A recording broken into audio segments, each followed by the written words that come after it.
It's a new life.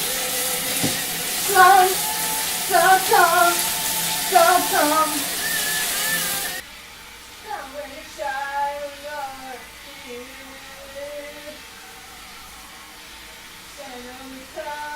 Bon Lisa, tu viens là, on t'attend pour que tu nous filmes. Ça fait 3 heures qu'on t'attend sous la douche là. Quoi? Bah tu sors. Oh, c'est bon? Bah oui, bah on est prête. Je sais pas, j'étais dans mon délire moi encore.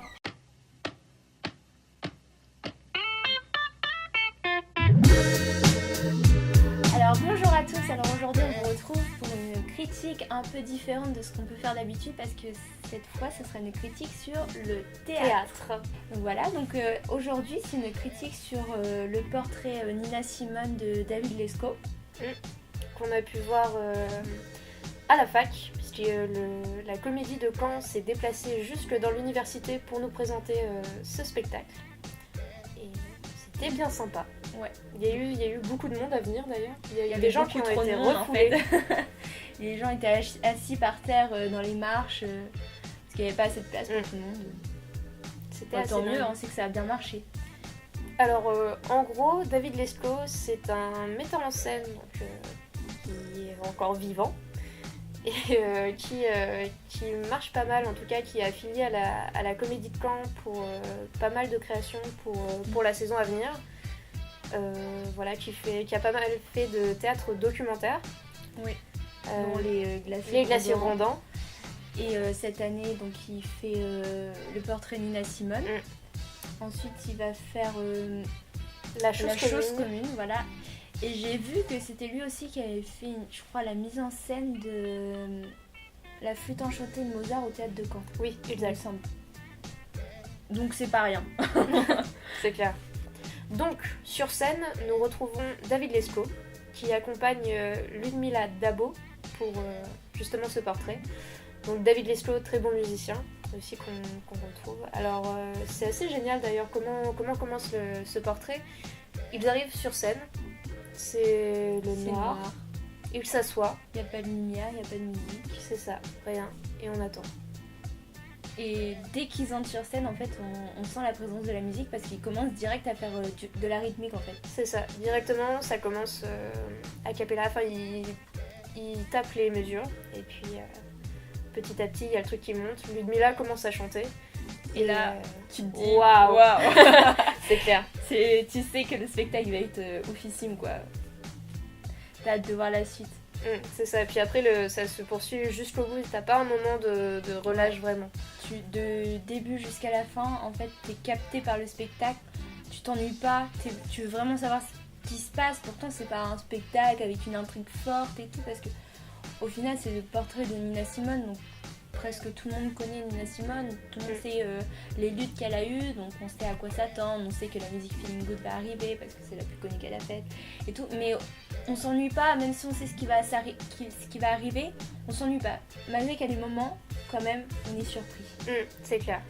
Mais bon, après, personnellement, je connaissais Nina Simone de nom, mais sans plus, et ce qui est bien aussi, c'est que tu découvres vraiment des choses personnelles sur cette femme qui sont dingues. Enfin, vraiment, sa vie est assez incroyable quand on connaît son parcours, le fait qu'elle vienne d'une famille où la mère est pasteur.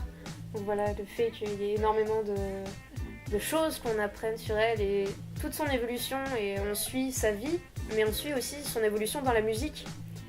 Et c'est dingue. Enfin, elle passe vraiment par des étapes hyper constructives à la fois, mais assez compliquées aussi, je pense, à vivre au jour le jour. Moi, je pense qu'on peut aussi parler de la mise en abîme, en fait. Ouais. Du théâtre, dans le théâtre. Je sais pas si c'est cette mise en abîme-là qu'on peut... Ouais, on si, peut on peut voir. en parler. Enfin, C'est un moment, en fait, il y a la pièce qui s'arrête. Et là, on n'est plus dans la vie de Nina Simone, mais dans la vie de la comédienne qui est sur scène, qui, en fait, rattache ce qu'elle a vécu avec ce que Nina Simone, elle s'est battue pour.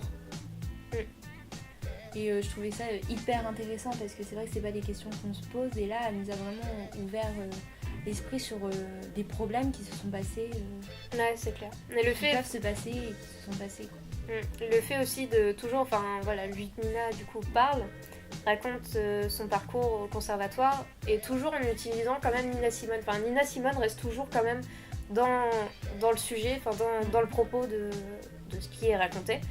Mais pas du tout de la même façon. Elle n'est plus au premier plan, elle est juste derrière, mais appuie le propos qui est donné. Donc voilà, ça va parler de mixité, de place un peu de la femme. Alors on va continuer sur un autre sujet.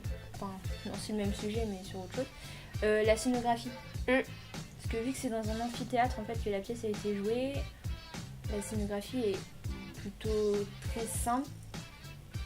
Mais je sais pas si si le jour où ils joueront à la Comédie de Caen, si la scénographie sera différente en fait. Je me pose la question.